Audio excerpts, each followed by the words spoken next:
Kiedyś wystarczał wosk i pióra po to, aby zostać Ikarem. Ale nawet Ikar byłby się uratował, gdyby miał spadochron. Zależy również od doboru kolejności wyskakiwania poszczególnych skoczków. Jeżeli rozpoczniemy wyrzut od skoczka najcięższego aż do najlżejszego, uzyskamy największe skupienie przy lądowaniu. W przeciwnym razie powstanie duży rozrzut i niektórzy skoczkowie mogą wylądować poza wyznaczonym miejscem lub nawet poza lotniskiem. Rozrzut przy lądowaniu można również zmniejszyć, stosując różnicowanie opóźnień w otwarciu spadochronów. W takich przypadkach pierwszy skoczek wykonuje opóźnienie największe, a ostatni najmniejsze. System ten stwarza dodatkowe zabezpieczenie przed możliwością zderzenia się skoczków podczas opadania na otwartych spadochronach. Zanim znajdziesz się w górze, musisz zdać egzamin na dole.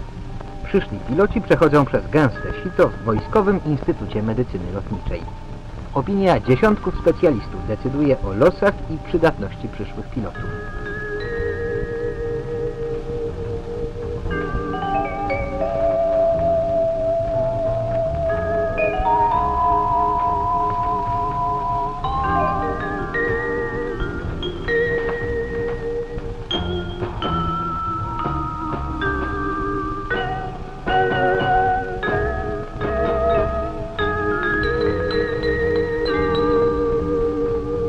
Zdrowe serce, płuca, zęby, znakomity wzrok i słuch to jeszcze nie wszystko.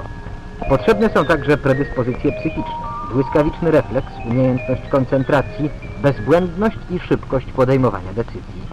To wszystko określa współczesnego pilota.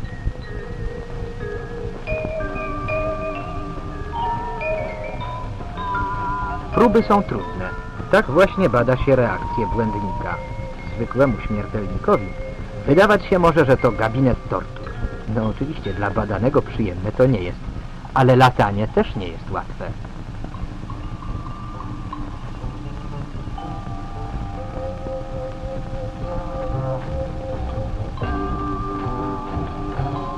Tu w instytucie, nie ruszając się z nad brzegów Wisły, można się znaleźć w warunkach, jakie panują na szczycie Monteverestu.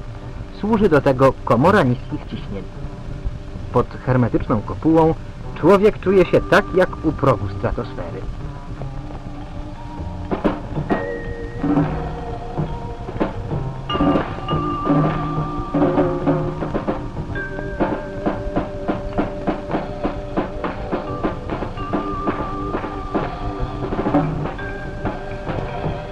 Głód tlenu, niskie ciśnienie, nawet w zegarkach trzaskają szkiełka, a z wiecznych piór wycieka atrament.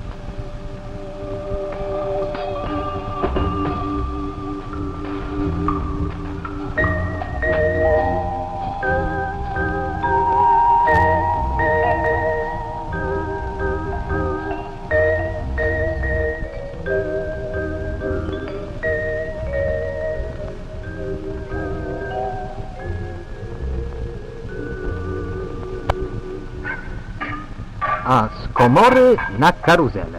Tak nazywają piloci urządzenie wirówkowe do badania przyspieszeń.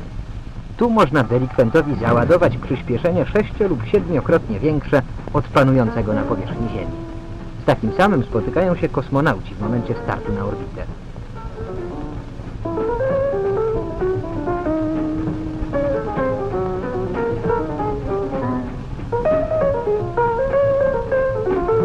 Reakcję badanego śledzi na kontrolnym monitorze dyżurny lekarz, a za szybą wiruje na ogromnym ramieniu kabina z badanym pilotem.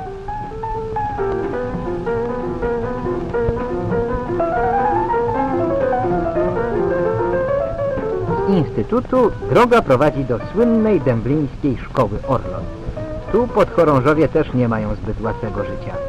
Obok nauki nieustanny trening, pozwalający zachować najwyższą sprawność i kondycję fizyczną. Na kołach reńskich, żyroskopach, loopingach, batucie.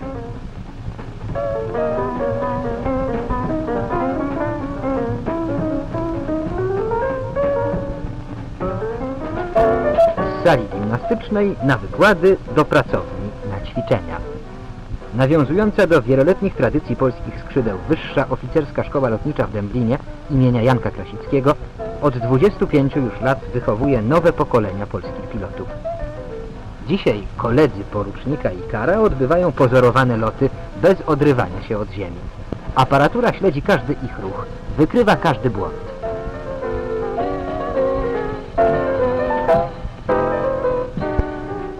Muszą się też zapoznać z aerodynamiką, meteorologią, elektroniką, budową płatowców, działaniem silników.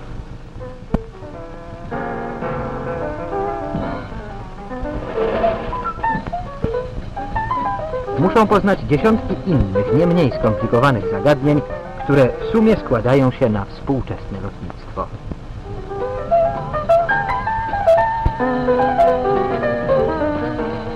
Powietrze to jednak żywioł.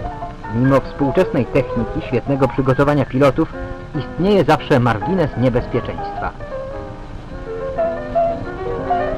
Trzeba być przygotowanym nawet na konieczność opuszczenia w powietrzu kabiny samolotu. Właśnie do tego służy trening na urządzeniu katapultującym.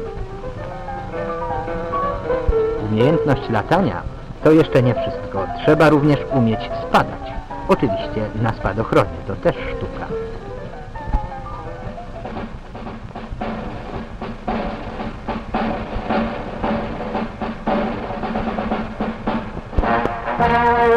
A najlepiej nauczyć się można tej sztuki na błędach własnych i kolegów.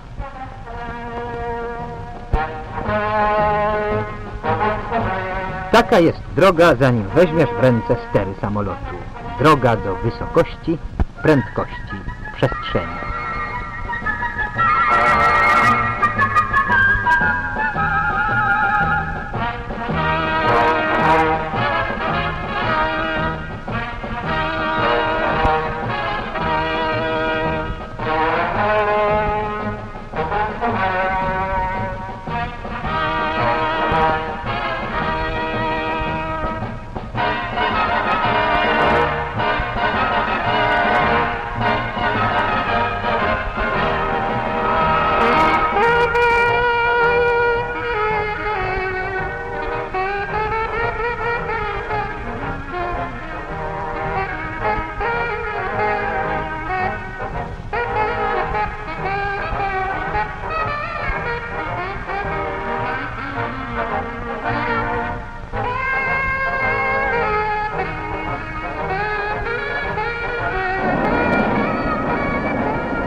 On poleciał, a my, piątka chłopców, którzy razem z wami prześledziła całą drogę prowadzącą na podniebne szlaki, oni również chcą się na nich znaleźć.